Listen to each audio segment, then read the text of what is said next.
I think it's Tuesday. And Sara Langenegger is with us from the Eddy County Fair, which is coming up at the end of this month now. I can't believe I think we're 3 weeks away. I know.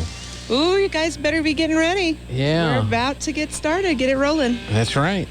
So one of the things that you want to talk about today is the wonderful chili cook-off and the ice cream competition that goes on every year, and start getting people ready to go who want to enter that. That's right. That's going to be on Saturday of Fair Week. That is July the 30th, and we're going to do the chili cook-off. We're going to have a traditional type chili, the meat and beans that everybody's used to on a cold winter's day. We're going to do that. And we're going to do the all chili goes, anything goes competition. So that'll be for your red and your green chili, your disco type chili, anything like that. And that will run with the ice cream challenge. That's for the kiddos.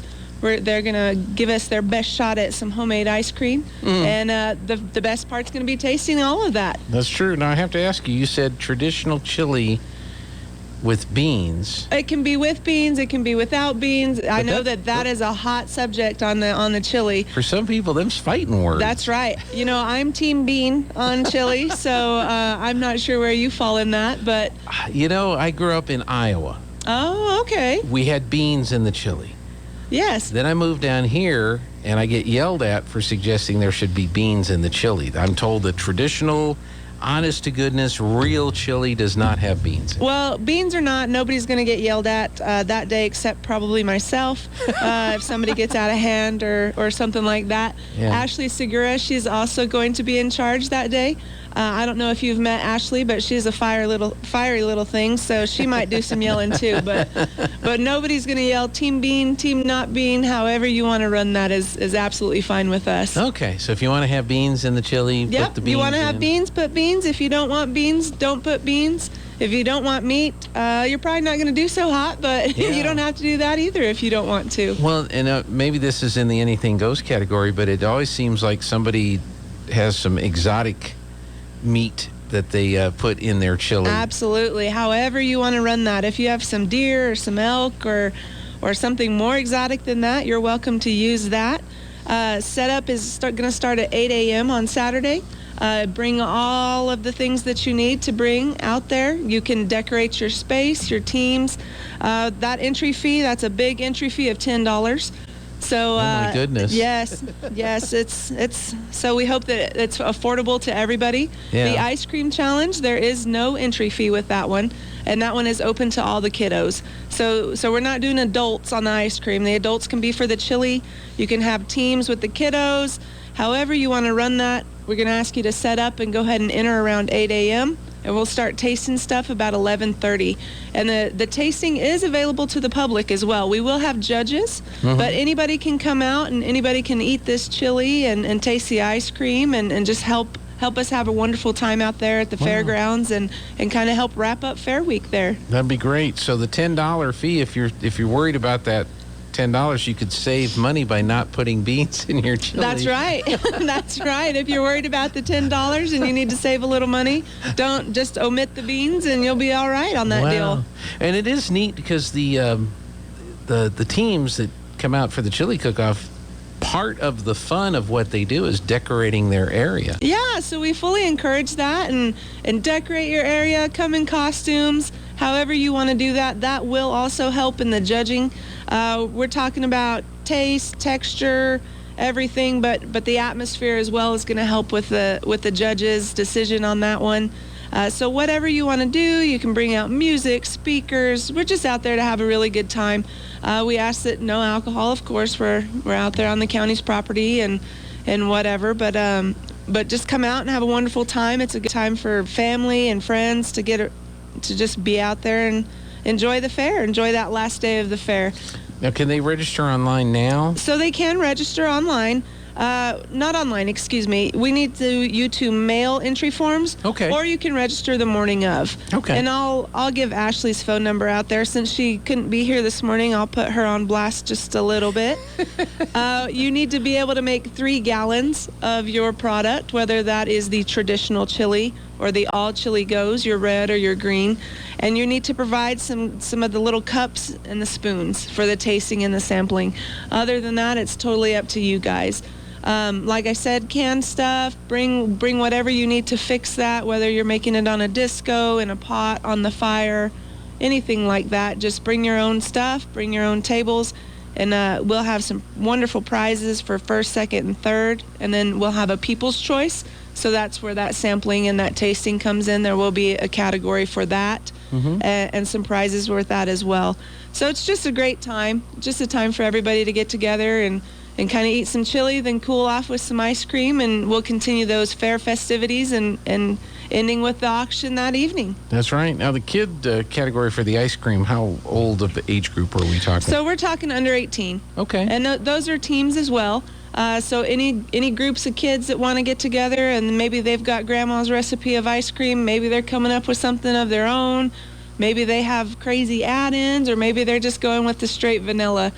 We don't care. Bring your spoons. We'll actually be selling spoons for $1. Okay. And that is a fundraiser for the 4-H clubs. All of that money goes back into those clubs. So if you want to come and eat ice cream, bring a $1 bill, and we'll give you, excuse me, and we'll give you a spoon, and then set you up for the ice cream eating. Now, are they hand churning, or are they motorized churns for the kiddos? They can do either one, but I would okay. imagine we're going to see more motorized than anything. I know, yeah.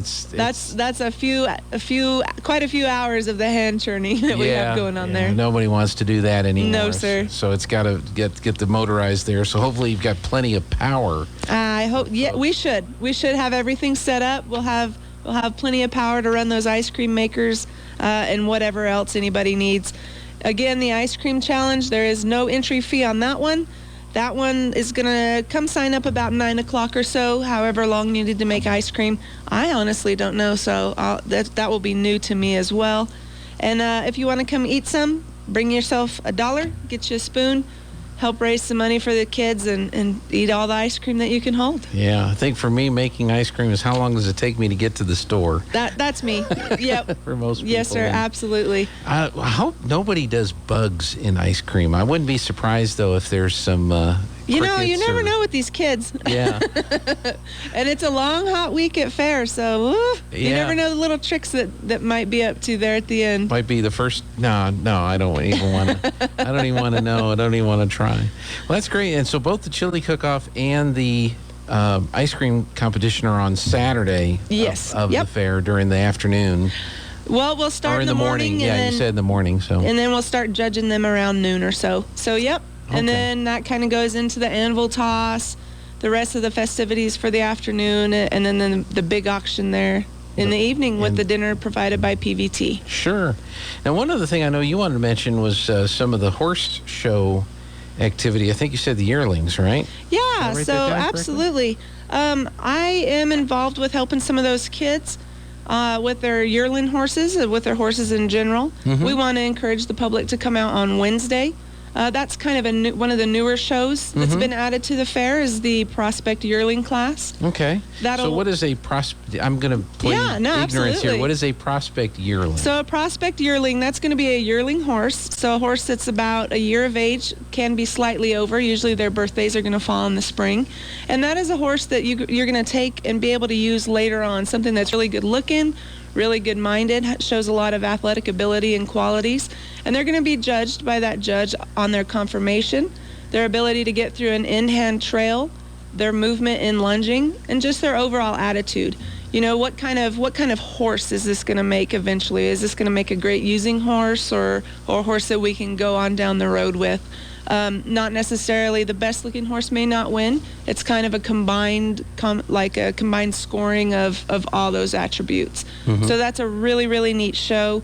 That's at 2 o'clock on Wednesday afternoon in the indoor arena there. We will have fans and stuff up, and we encourage everybody just to kind of come out and see all of the hard work that these kids put into these horses.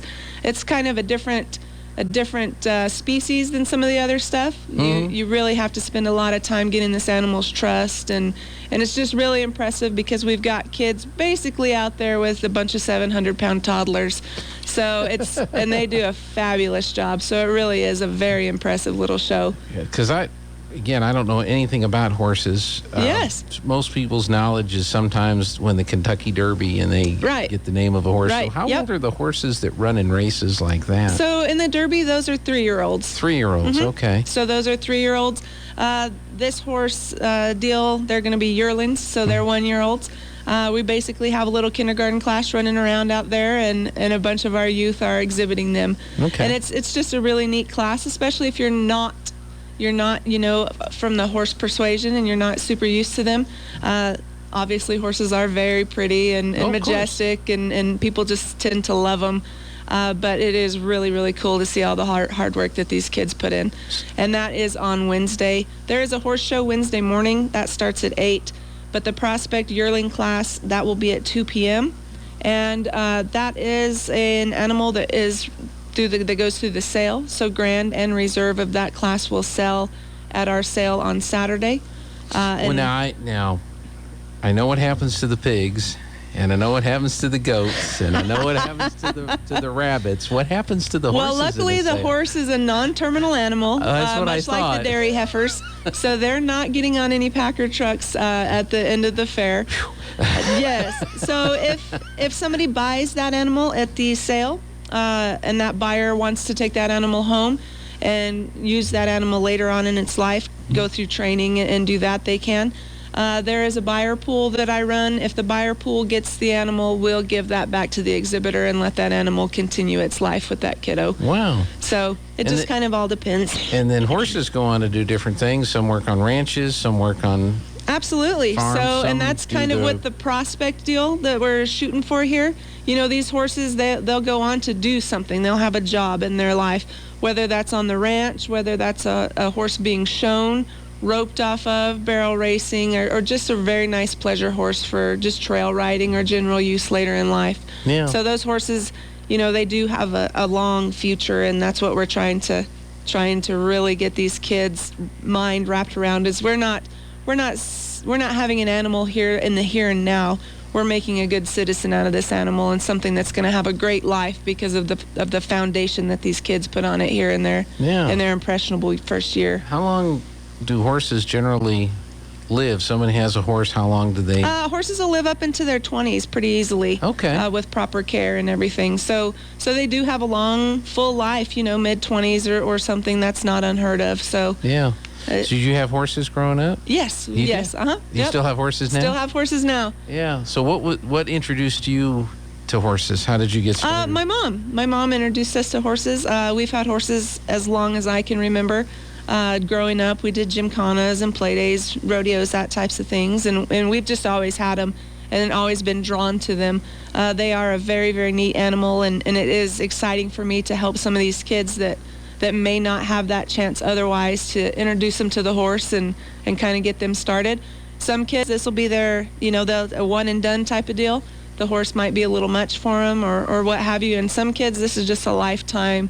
They got the bug, and they'll have them forever. Yeah. Oh, that's great. Growing up in the city, I didn't spend a whole lot of time around horses, sure. But they're absolutely beautiful animals. And they're one of the coolest animals. It's a neat deal to go watch, how attached they are to these kids and what these kids can do with these horses. Yeah, people get so busy. I mean, the horses need to have training and exercise and space, and then they're not like a four-wheeler. You can't just go put gas in them when you want to bring them out.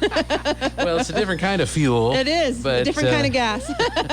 And cleanup's a little different too. Yes, sir. So I'm sure, but well, that's great. So the horse show is on Wednesday of the fair, which is the 27th, and then the Prospect Yearling class at 2:00. And have you got a sense of how many entries you're going to have? I believe this year? we're going to have 15. Okay. So they're going to be 15 exhibitors for that deal. And like I said, it's broken up into 3 different sections there. So if you're coming to watch, you're going to see a halter class. You're going to see an in-hand trail. These kids are going to take these young horses over obstacles. Then there'll be a lunging portion. So you're going to see these horses hit all 3 gates, both directions. That's a walk, trot, and a lope. And we'll just see their mind. It kind of gives a good indication of these colts' mind, of the work that these kids have put in, and then the ease of movement and everything. And that is a wonderful judge that comes out. He is from California. He has judged at the world level. So he's judged the AQHA World, the Paint Horse World, the Congress, a very well-qualified judge, and he's amazing with the kids. So it's really a treat to get out there and see that caliber of judge helping our kids and kind of giving them tips and then complimenting them as well. You know, last year he said any one of these kids could show at any level and Wow. with some success. So, you know, to hear that, it's very, very encouraging for this newer type of program that the fair has going on. Well, I know horses have been in the history of New Mexico forever. Oh, absolutely. And, gosh, it's been a while now. They did the painted horse, Oh, the trail. the trail that they did. And you still run into some of those horses Oh, yeah. around different places across New Mexico. Which Absolutely. That was kind of a neat program when they did that. But, gosh, now everybody knows how old I am because I remember that, you know, when it first came out. Well, great. All this information is available if you go to the Eddy County Fair website. The fair books are up there. Yep. And there are a lot of businesses around town in Artesia and Carlsbad that will have fair books available if you prefer the in-hand printed versions. We have some here, so. Yep, here at the station. And all of the entry forms are found in that fair book as well. And phone numbers, information, if you need additional information on anything, you can get a hold of many of the people that are taking the entries and all of the fair board members as well. Their numbers are listed as well. Now, you wanted to give Ashley's number out. I did want to give Ashley's number out, absolutely. So going back to the chili cook-off and the ice cream challenge, if you're interested in doing that, you need more information, you want to pre-enter, whatever that may be, you can get a hold of Ashley Segura, and her number is 575-308-6600. And she'll be more than happy to take your call and take your entries and give you some information there. Excellent. Sara Langenegger. Did I get that right? You got that right. Absolutely. Absolutely. Thanks so much for coming in. Hey, thanks for having me. I really appreciate it. Look forward to seeing you out at the fair. And that's the one we never, we stream a lot of the other shows. Sure. But we've never really done the horses. Well, come on. Well, I think if I got a little more information, like on the schedule and what happens and what to expect, I think that would help us out a whole lot. Absolutely. Well, get a hold of me after today's show, and we'll get something set up. I will have to write your phone number on here, unless it's in the book. And my number is not in the book, so. So we won't be giving that one out on the air. Absolutely. All right, Sara, thank you so much for coming in. Thank you. I really appreciate it. Fair's coming up here pretty quick, folks. It starts on Tuesday, July 26th at the Eddy County Fairgrounds here in Artesia, New Mexico. That's it for the 7th.